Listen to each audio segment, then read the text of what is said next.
Hello everyone, I am Professor Sunil Shah from the Department of Environmental Engineering, KIT's College of Engineering, Kolhapur, Maharashtra.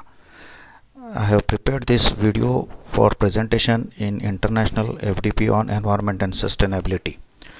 The subject of this video is lake conservation.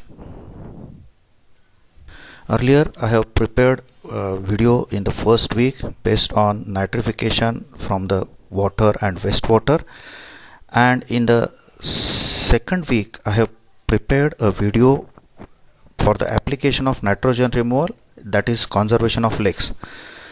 Lakes in India are becoming very much polluted due to the discharge of untreated or partially treated wastewater. Particularly nitrogen and phosphorus concentration in the lake water is becoming the most important problem for eutrophication of lakes. One of such a lake case study, for which the detailed project report was prepared by me for my institute, has been presented in the second video, which was already published on YouTube. The link is here.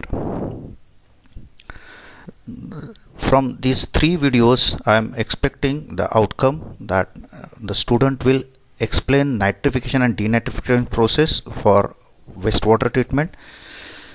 He will explain methodology for lake conservation, various components to be included in the conservation of lakes.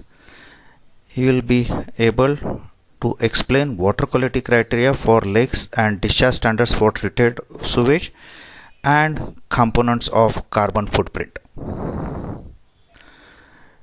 Central Pollution Control Board, Government of India, has classified our surface water courses based on best use criteria. They are classified as class A, B, C, D and below E level based on the use for drinking water source without conventional treatment but after disinfection, outdoor bathing, drinking water source after conventional treatment and disinfection, propagation of wildlife and fisheries, and irrigation, industrial cooling and controlled waste disposal. For these designated uses, they have given criteria like what should be the total coliform number, that is the presence of MPN, most probable number, per 100 ml, pH, dissolved oxygen, BOD, free ammonia, sodium absorption ratio, boron, etc. Government of India also has published the discharge standards for treated sewage in inland watercourse and for irrigation. In 2017, Government of India has amended the standards and they have implemented more stringent standards for discharge of treated sewage either for inland watercourse or for irrigation. Further, they have classified that characteristics based on either that is from metro cities or all state capitals except few as shown on the slide, whereas for the other regions in the states the standards are somewhat liberal one. In these discharge standards, they also have included fecal coliform organisms, that is MPN, less than 1000. So this is amendment, and still in NGT it has been placed that more stringent standard should be implemented. Also it has been stressed by NGT that you should include nitrogen and phosphorus, which are the culprit for eutrophication of water bodies. When to control such a type of water pollution from lake water bodies, normally the wastewater entering into the lake is intercepted, diverted and treated in sewage treatment plants. Though sewage treatment plant reduces the pollution of the water and increases the quality of the water, then also such a type of plants are responsible for carbon emission. Now carbon emission from sewage treatment plants is dependent on various factors. The first and important factor is how much wastewater is being treated. What is the quantity of wastewater is being treated in the treatment plant. The second important component is wastewater characteristic such as biochemical oxygen demand, chemical oxygen demand, nitrogen, phosphorus, etc. The third important component of carbon emission is chemicals used. Various chemicals are used in the treatment of wastewater. They may use external organic methane such as external organic matter such as methanol for nitrogen removal.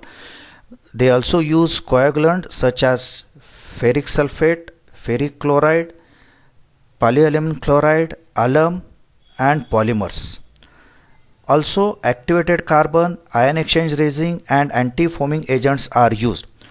So those are used and also they are forming the part of carbon emission. Then another important component is input energy.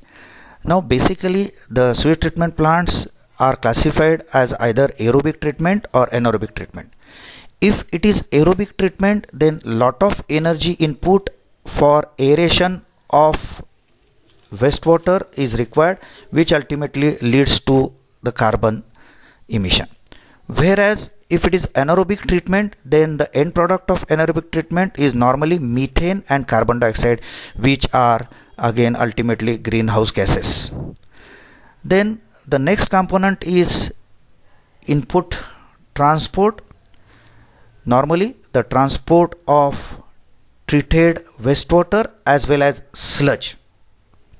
The sludge which is coming out of the treatment plant, also the screenings, grit, compost, ashes, all those are to be ultimately disposed and there needs a transportation which ultimately again contributes to the carbon emission. Overall sludge generated from aerobic or anaerobic treatment is leading to the carbon emission. Normally domestic wastewater treatment plant generates about 30 tons of carbon dioxide per year per MLD of wastewater treated. The sustainability computation, normally STP needs a regular maintenance. Whatever the screenings are there, those are to be regularly removed. The grit which is accumulated in grit chamber is also to be removed. Then it comes primary sedimentation tank, then the sludge which is settling at the bottom of the primary sedimentation tank needs to be removed regularly. Then biological treatment process such as activated sludge process, again waste activated sludge which comes out of the treatment needs further treatment and disposal.